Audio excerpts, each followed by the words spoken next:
Halo book lovers, Assalamualaikum warahmatullahi wabarakatuh. Selamat datang kembali di channel Bicara Buku bersama saya Bang Irwan, founder Smart Reading 4.0 dan channel Bicara Buku. Teman-teman sekalian, pada kesempatan ini saya akan mereview sebuah buku yang berjudul Alasan untuk Tetap Hidup yang ditulis oleh Matt Haig. Teman-teman sekalian, buku ini adalah pengalaman seorang survival, orang yang selamat dari upaya bunuh diri karena depresi dan kecemasan. Sehingga menurut saya, bagi kita yang merasakan gejala-gejala munculnya banyak sekali tekanan dalam bentuk kecemasan dan bahkan bisa menjadi depresi yang kemudian berpengaruh kepada kesehatan fisik kita, menurut saya buku ini adalah buku yang sangat cocok untuk kita baca. Nah teman-teman sekalian, karena ini pengalaman hidupnya, ada 5 bagian paling tidak dalam buku ini yang secara berurutan Matt Haig menjelaskan tentang bagaimana sih kita memahami depresi ini. Pertama-tama beliau menjelaskan tentang apa yang kita rasakan baik dari sisi psikis maupun dari sisi fisik ketika kita mengalami depresi. Nah teman-teman sekalian, jadi beberapa poin penting dari apa yang ditulis oleh Matt Haig ini menurut saya adalah kita perlu mendapatkan penjelasan tentang depresi sebagai sebuah gangguan atau sebuah penyakit. Karena seperti kata Matt Haig, tidak akan ada orang yang mampu menjelaskan kepada kita tentang kecemasan dan depresi dan apa dampaknya pada psikis kita dan juga fisik kita, kecuali oleh orang yang pernah mengalaminya. Dan tentu saja ya seorang dokter yang juga mempelajarinya.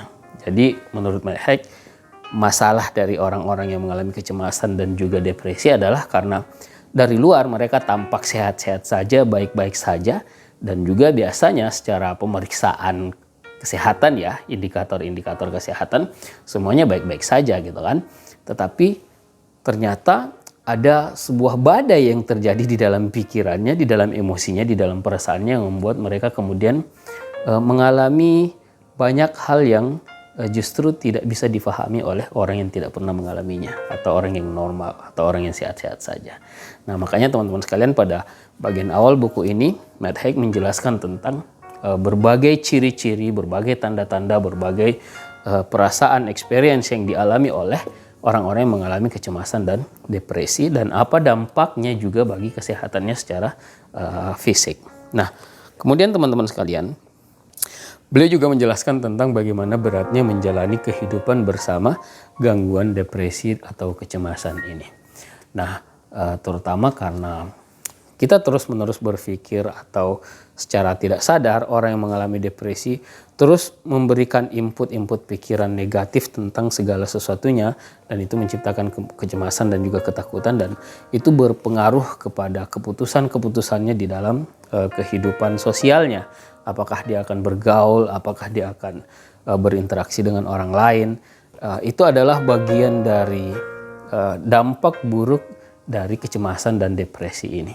Kemudian teman-teman sekalian, Matt Haig juga pada akhirnya menjelaskan bagaimana cara beliau berdamai dengan depresi selama kurang lebih belasan tahun. Beliau mengalaminya dan bahkan sampai pada titik mampu untuk menghasilkan karya-karya termasuk buku ini. Nah teman-teman sekalian, di antara solusi-solusinya adalah yang pertama ya, orang mesti memiliki pengetahuan tentang depresi ini.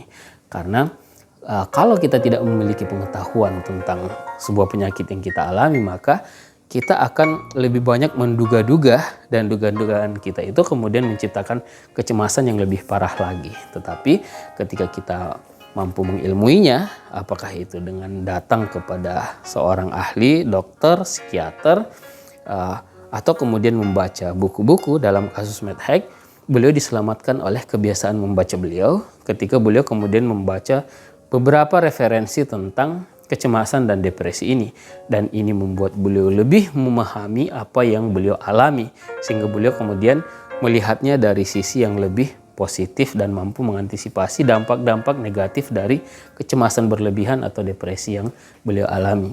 Yang kedua teman-teman sekalian, adanya cinta, kasih sayang dari orang-orang sekitar, entah itu pasangan, keluarga, dan orang-orang di sekitar kita, itu betul-betul bagi seorang Matt Haig sangat membantu di dalam proses sembuh tidak juga gitu ya, tetapi memberikan kemampuan untuk survival, memberikan kemampuan untuk menjalani kehidupannya secara normal meskipun beliau terus-menerus mendapatkan ancaman atau dihantui oleh depresi dan kecemasan yang tinggi tadi.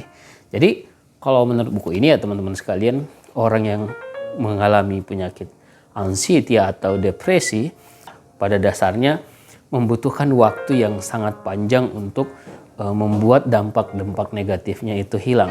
Tetapi seperti pengalaman Matt Haig, kalau orang mengambil sisi positif atau justru berinisiatif untuk memperbaiki atau menyembuhkan dirinya sendiri, sebenarnya orang bisa. Dan dua hal tadi, melalui pengetahuan dan yang kedua melalui cinta orang-orang di sekitar ataupun pasangan, akan sangat membantu bagi mereka yang mengalami depresi atau kecemasan berlebihan ini menjalani hidupnya secara normal. Nah, teman-teman sekalian, menurut saya buku ini luar biasa, sangat saya rekomendasikan, terutama kalau Anda pernah mengalami gejala seperti ini, kecemasan yang berlebihan, apalagi sampai pada tahap depresi misalnya, dan tahap depresi Matt Haig sampai pada level beliau sudah berhalusinasi, melihat bayangan-bayangan, melihat hantu dan sejenisnya.